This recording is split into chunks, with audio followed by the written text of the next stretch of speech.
اعمال میں بھی اللہ تعالیٰ نے بعض اعمال کو بعض اعمال پر فضیلت دی ہے. اسی طرح قرآن مجید کی بعض آیات کو بعض پر فضیلت دی گئی. حالانکہ کلام سارا اللہ سبحانہ و تعالیٰ کا ہے، لیکن بعض حصہ بعض سے زیادہ برکت والا ہے. حالانکہ سب میں ہی خیر ہے، سارے میں خیر ہے. تو اسی میں سورۃ الفاتحہ کا ایک خاص مقام ہے. اور سورۃ الفاتحہ جو ہے اس کو سورۃ شفا بھی کہا گیا ہے، رقیہ بھی کہا گیا ہے. اس کو ہر نماز میں پڑھنے کو واجب قرار دیا گیا ہے. اور پھر اس کو پڑھ کر اگر دم وغیرہ کیا جائے تو وہ بھی فائدہ مند ہوتا ہے. اور تجربے سے یہ بات ثابت ہے. جب صحابہ کرام میں سے کسی ایک نے راستے میں کسی سفر کے دوران ایک قبیلے کے سردار کو جو بچھو کاٹ گیا تو اس پر دم کیا تو اس کو آرام آ گیا، جبکہ اس کو کسی اور چیز سے فائدہ نہیں ہو رہا تھا. تو اب یہ جو خصوصیت سورۃ الفاتحہ کے اندر ہے وہ کسی اور حصے میں اس طرح نہیں ہے. اسی طرح سورۃ البقرہ کی آخری 2 آیات بھی بہت اہمیت کی حامل ہیں. اور ان کی ایک فضیلت جو یہاں پتہ چلتی ہے کہ ان کو پڑھ کر اگر کوئی شخص دعا کرتا ہے تو وہ دعا قبول ہوتی ہے. ایک اور حدیث میں آتا ہے، عبداللہ بن مسعود سے روایت ہے کہ جب رسول اللہ صلی اللہ علیہ وسلم معراج پر تشریف لے گئے تو آپ سدرۃ المنتہا تک پہنچے. زمین سے جو کچھ بھی چڑھتا ہے وہ یہیں آ کر ٹھہر جاتا ہے، پھر لے لیا جاتا ہے، اور جو اوپر سے اترتا ہے وہ بھی یہیں ٹھہر جاتا ہے، پھر لے لیا جاتا ہے. اللہ تعالیٰ نے فرمایا یخشی السدرۃ ما یخشی، جب ڈھانپ رہا تھا سدرہ کو جو کچھ کے ڈھانپ رہا تھا. جب نبی صلی اللہ علیہ وسلم معراج پر تشریف لے گئے تو جو بیری کا درخت تھا اس کے اوپر جو روشنی تھی اس کی بات ہو رہی ہے. عبداللہ نے کہا کہ سونے کے پتنگے تھے وہ جو اوپر چھا رہا تھا. پھر رسول اللہ صلی اللہ علیہ وسلم کو وہاں 3 چیزیں دی گئی تھی. ایک تو 5 نمازیں، دوسری سورۃ البقرہ کی یہ آخری آیات، اور تیسری آپ کی امت میں سے اس شخص کے باقی تمام تباہ کرنے والے گناہوں کو اللہ نے بخش دیا جو اللہ کے ساتھ کسی کو شریک نہ ٹھہرائے، جو شرک نہ کرے. تو یہ 3 چیزیں ملی تھی جن میں نماز کا ذکر عام طور پر ملتا ہے کیونکہ اس کے بارے میں مزید وضاحت سے احادیث بھی ہیں. تو اس حدیث سے کیا پتہ چلتا ہے کہ سورۃ البقرہ کی آخری 2 آیات عرش کے نیچے سے ایک خاص خزانے سے نصیب ہوئی ہیں اور یہ نبی صلی اللہ علیہ وسلم ہی کو ملی ہے، باقی انبیاء کو نہیں دی گئی. ایک اور روایت سے پتہ چلتا ہے، نعمان بن بشیر سے روایت ہے کہ نبی صلی اللہ علیہ وسلم نے فرمایا کہ اللہ تعالیٰ نے آسمان و زمین پیدا کرنے سے 2000 سال پہلے ایک کتاب لکھی. اس کتاب میں سے 2 آیات اتاری جن کے ساتھ سورۃ البقرہ کو ختم کیا. کب کی بات ہے یہ؟ زمین و آسمان کے پیدا کرنے سے 2000 سال پہلے کی بات. قلم کب پیدا ہوا تھا؟ 50,000 سال پہلے، باقی چیزوں کی تخلیق کے. جس گھر میں 3 رات یہ آیات پڑھی جائیں شیطان اس کے قریب نہیں آتا. رسول اللہ صلی اللہ علیہ وسلم نے فرمایا مجھے سورۃ البقرہ کی آخری آیات عرش کے نیچے ایک خزانے سے دی گئی، مجھ سے پہلے یہ آیات کسی نبی کو نہیں دی گئی. یعنی یہ آپ کی خاص خصوصیت ہے کہ آپ کو یہ نصیب ہوئی. اور پھر ایک اور جگہ یہ بات بھی پتہ چلتی ہے ان آیات کے بارے میں کہ جو شخص رات کے وقت ان آیات کو پڑھ لیتا ہے تو وہ اسے ہر چیز سے کافی ہو جاتی. تو آپ اس کو اپنی عادت بنا سکتے ہیں، رات کو سونے سے پہلے پڑھ لیں یا کسی نماز میں پڑھ لیں، مغرب یا عشاء کی نماز میں پڑھ لیں یا ویسے ہی بیٹھ کے پڑھ لیں، کیونکہ ان کی فضیلت بہت زیادہ ہے. تو ان آیات کا ترجمہ جو ہے وہ آپ دیکھ سکتے ہیں قرآن پاک ترجمے والے سے. لیکن یہ ہے کہ جو خاص بات ان آیات میں کی گئی ہے، پہلے تو اس میں ایمان پر بات ہے کہ رسول خود بھی ایمان لائے ہیں اور سارے مومن بھی. کن کن چیزوں پر؟ اللہ پر، ملائکہ پر، کتب پر، رسل پر. دوسری اہم بات لا نفرق بین احد من رسلہ، کہ ہم رسولوں کے درمیان فرق نہیں کرتے. فضیلت جو اللہ نے ان کو دی وہ اللہ ہی نے دی، لیکن ہمارا کیا فرض بنتا ہے کہ سب پر ایمان لائیں. اور پھر صحابہ کرام نے کیا کہا، وقالوا سمعنا واطعنا، کہ ہم نے سنا اور ہم نے اطاعت کی، ہم ایمان لے آئے اور جو کچھ ہمیں کہا جائے گا ہم اس کو مانتے ہیں. ہمیں اس کے بدلے کیا چاہیے؟ غفرانک، تیری بخشش چاہیے. یعنی بندہ اللہ کی بات مانتا ہے اور اللہ تعالیٰ اس کے ساتھ بخشش کا وعدہ کرتا ہے.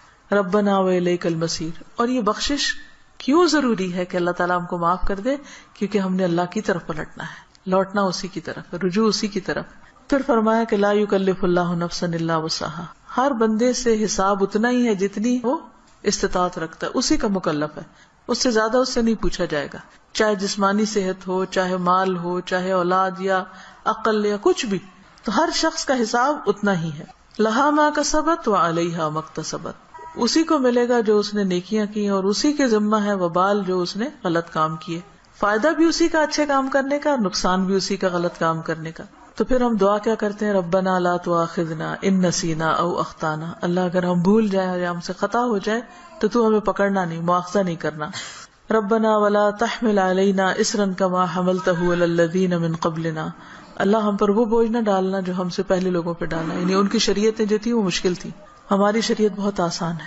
مثلا نبی صلی اللہ علیہ وسلم جب حج پہ تشریف لے گئے تو آپ نے کچھ ریچولز کی ایک ترتیب بتائی، لیکن چونکہ کراؤڈ بڑا تھا تو اس ترتیب میں کچھ لوگوں نے فرق کر دیا. کیا تھا کہ جیسے آپ پہلے رمی جمار کریں، پھر اس کے بعد سر مڈائیں، پھر اس کے بعد احرام کھول دیں، لیکن کچھ لوگوں نے اس ترتیب کو آگے پیچھے کر دیا. تو اس پر آپ نے فرمایا لا حرج، لا حرج، کوئی حرج نہیں، کوئی نقصان نہیں. تو یہ ہمارے دین کی ایک سہولت ہے، آسانی ہے. تو یہاں دعا یہ مانگی جا رہی ہے کہ یا اللہ جس طرح پچھلے لوگوں کے اوپر پابندیاں لگ گئی تھی یا ان کو کچھ مشکلات ہوئی تھی تو ہمیں اس سے محفوظ رکھنا. ربنا ولا تحملنا ما لا طاقت لنا به، اللہ ہمارے اوپر ایسا بوجھ نہ ڈالنا جس کی ہمیں طاقت نہیں. ہم دیکھیے کہ اگر ہم امن سے ہیں، سلامت ہیں، ہم سانس لے رہے ہیں، کھا پی رہے ہیں، جس کا مطلب اللہ کی رحمت ہے ہم پر. کوئی بھی چیز آپ دیکھیں کہ کسی وقت بھی آؤٹ آف کنٹرول ہو سکتی، سورج کسی وقت آؤٹ آف کنٹرول، ستارے آپس میں ٹکرا سکتے ہیں، زمین کے اندر سے لاوا ابل سکتا ہے، زلزلہ آ سکتا ہے، انسان کسی کام کرنے کی سکت نہ رکھے، بیٹھے بٹھائے اس کو کچھ ہو سکتا ہے، اس کے بولنے کی قوت، اس کے دیکھنے کی، اس کے سننے کی کچھ بھی چھن سکتی ہے. تو اللہ تعالیٰ سے ہم دعا کرتے کہ یا اللہ ہم پر وہ بوجھ نہ ڈال جس کے اٹھانے کی ہمیں سکت نہیں، یعنی ایسی کسی آزمائش میں نہ ڈالنا کہ جس سے ایمان جانے کا خطرہ ہو. کچھ دن پہلے مجھے کسی نے فون کیا اور بتایا کہ فلاں جگہ پر جو لوگ قید ہوئے تھے ان میں سے ایک کو 40 سال کی قید و مشقت کی سزا سنائی گئی. جگہ کا نام میں ویسے نہیں لے رہی کہ پھر پن پوائنٹ ہو جاتا ہے کہ کہاں کی بات. تو میری بیٹی نے کہا کہ میرے ذہن سے یہ بات اتر ہی نہیں رہی، کیونکہ جو اس آدمی کی بیوی تھی اس نے فوراً ہی کھلا لے لی کہ میں تو اتنا ویٹ نہیں کر سکتی، اور حالانکہ اس کی بچی بھی تھی چھوٹی. اور 40 سال تک کون جیتا ہے ماں باپ میں سے، بہن بھائیوں میں سے، کہ جو اس کو پیچھے ملنے کے لیے جائیں، اور سزا بھی کوٹڑی کی سزا ہے کیونکہ تکلیف دہ قسم کی سزا ہے. تو وہ کہتے ہیں اس شخص کی بیوی نے خود آ کے بتایا کہ میں یعنی کہ کس طرح یہ سب کچھ ہوا اور کیسے وہ پکڑا گیا اور کیسے سزا ہوئی، کس طرح میں نے خلا لے لی اور اب میں خود ارن کر رہی ہوں، اپنا زندگی چلا رہی ہوں. کہتی کہ مجھے جو چیز بہت زیادہ ڈسٹرب کر رہی ہے وہ یہ کہ دنیا میں بھی بعض اوقات لوگوں پر ایسی بڑی بڑی تکلیفیں آ جاتی ہیں کہ جس میں سارے ہی ساتھ چھوڑ جاتے ہیں، تو قبر میں کیا ہوگا، جہنم میں کیا ہوگا، کوئی حال نہیں پوچھنے آئے گا. اس لیے بہت ضروری ہے کہ ہم ایک تو دنیا میں بھی ایسی آزمائشوں سے پناہ مانگیں، کیونکہ آپ دیکھیں کہ آپ کو 40 سال ایک کمرے کے اندر رہنا پڑے یا ایک 4 دیواری کے اندر رہنا پڑے تو انسان کی حالت کیا ہو جائے. ہم اچھے بھلے کھاتے پیتے چلتے پھرتے، ہم کہتے ہیں جی اب ہمارے فزیکل چینجز آ رہے ہیں، اب ہم جوان ہو رہے ہیں، اب ہم بوڑھے ہو رہے ہیں، اب ایسا ہو رہا ہے، ابھی ویسا ہو رہا ہے. تو ایک شخص جس کی جوانی بڑھاپا سب کچھ ایک جیل کے اندر گزرے، اس کی کیفیت کیا ہو سکتی ہے جس کی کہ مجھے 40 سال یہاں رہنا ہے، 40 سال یہاں. اس کے لیے تو زندگی ایک طرح سے ختم ہے. تو میں نے اس کو سمجھایا کہ دیکھو 40 کے بعد نکلے گا تو صحیح نا، اگر زندہ رہا، اول تو پتہ نہیں کب تک زندہ. سوچو ان لوگوں کے بارے میں، تم اس سے زیادہ ڈسٹرب ہو تم ان کے بارے میں کہ جو قبر میں اس سے بڑی جیل میں، اور جو آخرت میں پکڑے جانے والے ہیں، ان کا کیوں نہیں تم سوچ رہی؟ ان کے لیے کچھ کرو. ہم سب کا فرض بنتا ہے کہ کوئی اچھی بات ہمیں پتا ہے تو ہم دوسروں کے ساتھ شیئر کرتے رہیں تاکہ وہ بھی گناہوں سے بچیں. اسی سے آپ سوچیں کہ دنیا میں 40 سال ایک جیل میں گزارنا ایک وحشت ناک تصور لگتا ہے، کیونکہ ہم ریلیٹ کر سکتے ہیں نا اس کو. لیکن قبر میں کوئی چلا جاتا مٹی کے نیچے، بھول گئے سب کون گیا کیا ہوا، وہاں تو کسی کی چیخ بھی باہر نہیں سنائی دینی. اور لوگ کیسے کیسے غلط کام کر رہے ہیں، خود ہم پتہ نہیں کہاں کہاں غلطیاں کر رہے ہیں. اللہ تعالیٰ ہم سب کو معاف کر دے. تو بات یہ ہے کہ اللہ سے یہ دعا مانگتے رہنا چاہیے کہ یا اللہ ایسی ہمارے اوپر آزمائش نہ لانا، ایسی مشقت نہ آئے کہ جس کو ہم اٹھا نہ سکے، چاہے وہ کوئی بیماری ہو، کوئی مرض ایسا ہو.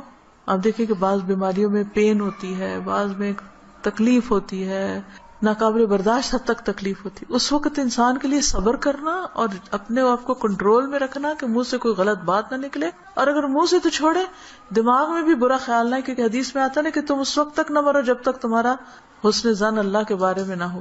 اس کا مطلب نہیں کہ موت اپنے ہاتھ میں لے لو، اس کا مطلب یہ ہے کہ مرتے وقت تم اللہ سے اچھا ہی گمان رکھو تو تمہیں موت آئے. لیکن آپ کو پتہ ہے جب تکلیف کی شدت ہوتی ہے نا تو گمان اچھا رکھنا سب سے مشکل کام ہے، بہت مشکل. اس وقت مایوسی کی طرف سوچ ہو جاتی ہے فوراً. تو ربنا ولا تحملنا ما لا طاقت لنا به، اللہ ہم پہ وہ بوجھ نہ ڈال جس کے اٹھانے کی ہمیں طاقت ہی نہیں. ہم بہت کمزور انسان ہیں، ربنا ولا تحملنا ما لا طاقت لنا به واعف عنا واغفر لنا وارحمنا. یہ جو 3 لفظ ہیں جب انسان پڑھتا ہے تو سوچتا ہے یہ ایسا کیوں ہے، معاف کر دے، بخش دے، رحم کر. کیونکہ یہ بہت شدید ضرورت ہے ہماری کہ اللہ ہم کو معاف کر دے. ہم بہت غلطیاں کرتے ہیں، یعنی اس میں تاکید اور تکرار ہے. واعف عنا واغفر لنا وارحمنا. اگر شعوری طور پہ ہم ہر روز پڑھیں کم از کم 1 دفعہ تو کتنا فائدہ ہو سکتا ہے. انت مولانا فانصرنا علی القوم الکافر. تو ہمارا مولا ہے تو دنیا میں بھی تو ہمیں کافر لوگوں پر مدد دے.